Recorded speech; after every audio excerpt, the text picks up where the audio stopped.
श्री राम जय राम श्री राम जय जय राम। श्री गणेशाय नमः। श्री जानकी वल्लभो विजयते श्रीरामचरित मानस। पंचम सोपान श्री सुंदर कांड। शांतं शाश्वतं प्रमेयमनघं निर्वाण शांति प्रदम्।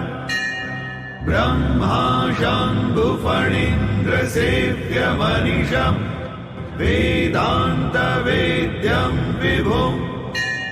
रामाख्यं जगदीश्वरं सुरगुरुं मायामनुष्यं हरिं वन्देऽहं करुणाकरं रघुवरं भूपालचूडामणिम्। शांत, सनातन, अप्रमेय अर्थात प्रमाणों से परे, निष्पाप, मोक्ष रूप परम शांति देने वाले ब्रह्मा, शंभु और शेष जी से निरंतर सेवित, वेदांत के द्वारा जानने योग्य, सर्वव्यापक, देवताओं में सबसे बड़े, माया से मनुष्य रूप में दिखने वाले, समस्त पापों को हरने वाले, करुणा की खान, रघुकुल में श्रेष्ठ तथा राजाओं के शिरोमणि राम कहलाने वाले जगदीश्वर की मैं वंदना करता हूं। नान्यस्पृहा रघुपते हृदये स्मदीये सत्यं वदामि च भवान् किलान्तरात्मा। भक्तिं प्रयच्छ रघुपुंगव निर्भरां मे कामादिदोषरहितं कुरु मानसं च। हे रघुनाथ जी, मैं सत्य कहता हूं और फिर आप सबके अंतरात्मा ही हैं कि मेरे हृदय में दूसरी कोई इच्छा नहीं है। हे रघुकुल श्रेष्ठ, मुझे अपनी पूर्ण भक्ति दीजिए और मेरे मन को काम आदि दोषों से रहित कीजिए। अतुलित बलधामं हेमशैलाभदेहं धनुजवन कृशानुं ज्ञानिनामग्रगण्यं सकल गुण निधानं वानराणामधीशं रघुपति प्रिय भक्तं वादजातं नमामि। अतुल बल के धाम, सोने के पर्वत के समान कांति युक्त शरीर वाले, दैत्य रूपी वन को ध्वंस करने के लिए अग्नि रूप, ज्ञानियों में अग्रगण्य, संपूर्ण गुणों के निधान, वानरों के स्वामी श्री रघुनाथ जी के प्रिय भक्त पवन पुत्र श्री हनुमान जी को मैं प्रणाम करता हूं। हमारे राम जी से राम राम कहियो जी हनुमान। हमारे राम जी से राम राम कहियो जी हनुमान। कहियो जी हनुमान, कहियो जी हनुमान, कहियो जी हनुमान, कहियो जी हनुमान। हमारे राम जी से राम राम कहियो जी हनुमान। हमारे राम जी से राम राम कहियो जी हनुमान।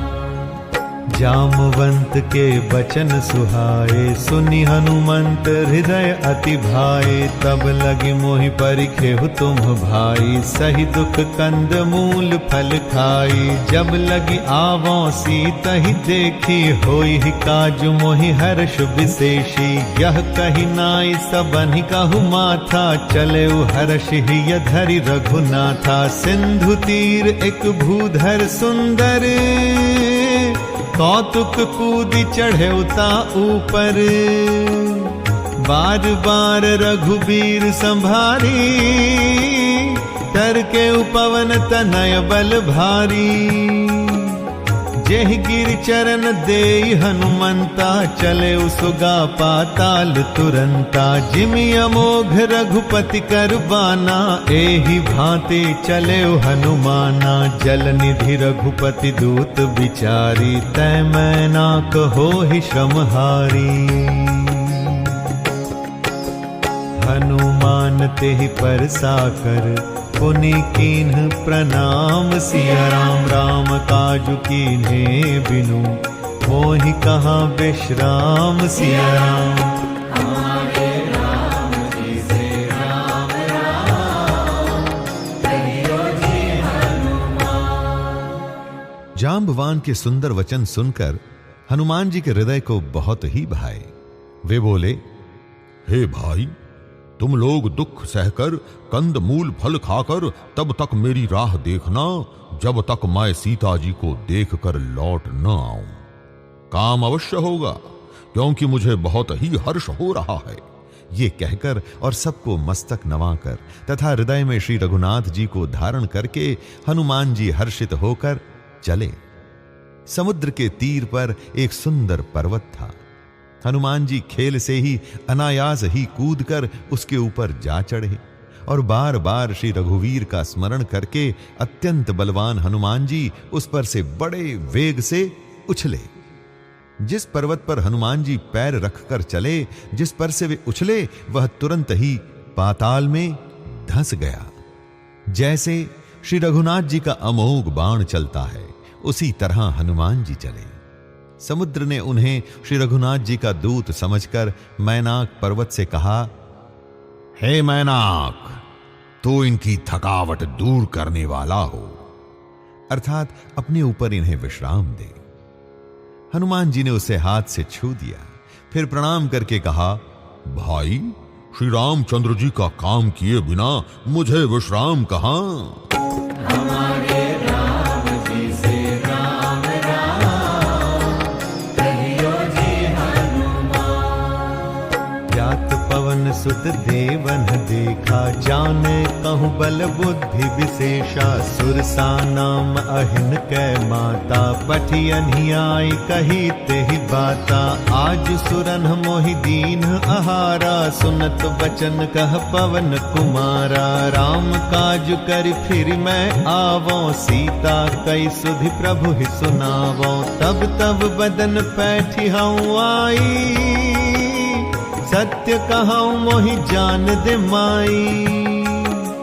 कवने हु जतन दे नहीं जाना, ग्रससि न मोहि कहेउ हनुमाना।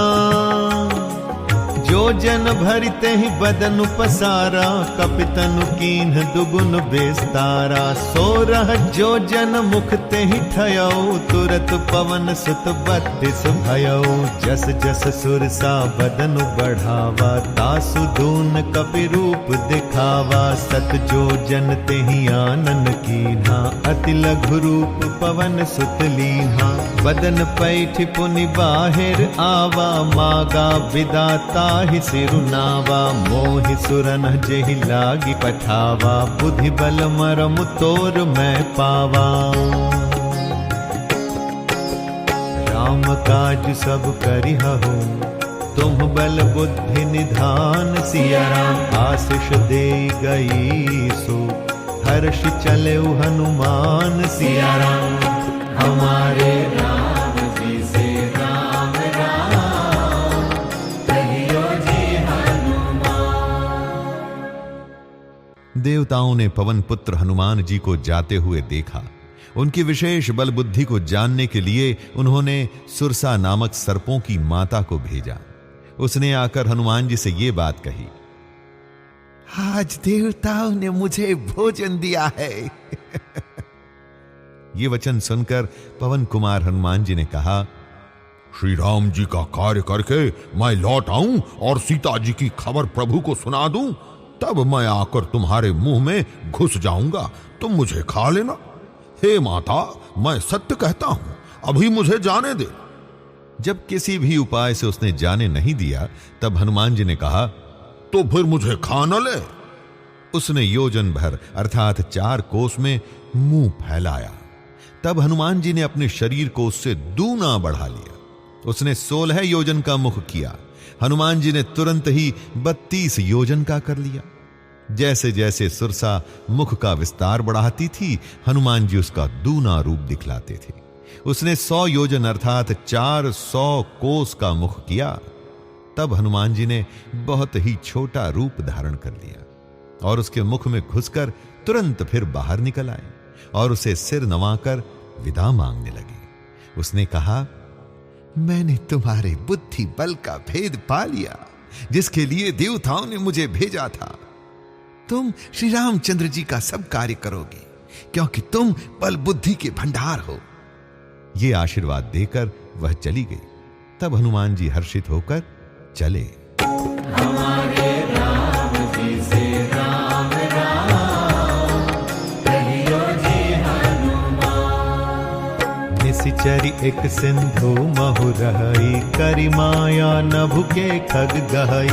जीव जंतु जे गगन उड़ाही, जल बिलो कि तिनकै परिछाही। गहई छाह सक सो न उड़ाई, एहि विधि सदा गगन चर खाई। सोई छल हनुमान कह कीन्हा, तासु कपट कपि तुरत ही चीन्हा। ताहि मारि मारुत सुत बीरा, बारिधि पार गयो मति धीरा। कहाँ जाई देखी बन शोभा, गुंजत चंचरीक मधुलोभा। समुद्र में एक राक्षसी रहती थी। वह माया करके आकाश में उड़ते हुए पक्षियों को पकड़ लेती थी। आकाश में जो जीव जंतु उड़ा करते थे, वह जल में उनकी परछाई देखकर उस परछाई को पकड़ लेती थी, जिससे वे उड़ नहीं सकते थे और जल में गिर पड़ते थे। इस प्रकार वह सदा आकाश में उड़ने वाले जीवों को खाया करती थी। उसने वही छल हनुमान जी से भी किया। हनुमान जी ने तुरंत ही उसका कपट पहचान लिया। पवन पुत्र धीर बुद्धि वीर श्री हनुमान जी उसको मारकर समुद्र के पार गए। वहां जाकर उन्होंने वन की शोभा देखी। मधु अर्थात पुष्प रस के लोभ से भौरे गुंजार कर रहे थे।